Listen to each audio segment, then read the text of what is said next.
एक आदमी कहता है मैं चाइना गया तो मुझे किसी ने नमाज पढ़ते हुए देखा, कहते हैं पहली दफा किसी गैर मुस्लिम कंट्री में गया था। तो उस चाइनीज ने बोला कि क्या कर रहे हो ये? मैंने कहा नमाज पढ़ रहा हूँ। ये क्या होती है नमाज? अभी हमारा खुदा है जिस पे हम ईमान रखते हैं। उन्होंने कहा भाई तुमने देखा है उसको?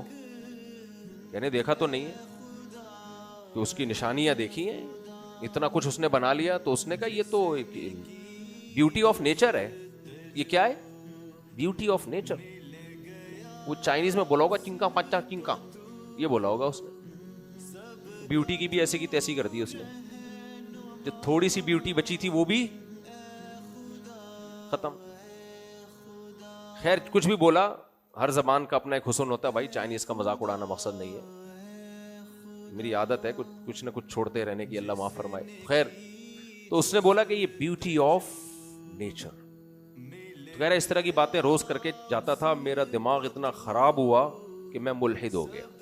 नमाज भी गई, ज़कात भी गई, रमजान भी गया। और मैंने कहा यार जिस खुदा को देखा नहीं है, और फिर ये लोग भी तो पूरा चाइना क्या ये जहन्नम में जाएगा? इतने सारे लोग, हालांकि चाइना में मुसलमान भी ठीक ठाक हैं। तो अल्लाह ने फिर उसको दोबारा ईमान की तौफीक दी, किसी पढ़े लिखे से उसका राब्ता हो गया। तो बाहर मुल्कों में जाते हैं, ईमान खराब कर देते हैं। यूनिवर्सिटियों में जाते हैं, सारा दिन साइंसदानों को पढ़ते रहते हैं। पढ़ें भाई, लेकिन चूंकि वो गैर मुस्लिम होते हैं तो ईमान की हैसियत खत्म।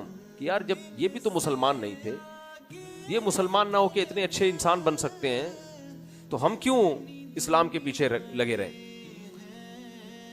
तो इसलिए मैंने इस पे बात की है। ईमान की हैसियत सबसे ज्यादा, आप दुनिया से पूछेंगे तो नहीं है वैल्यू, लेकिन खुदा जो क्रिएटर है, जो खालिक है, वो नहीं छोड़ेगा।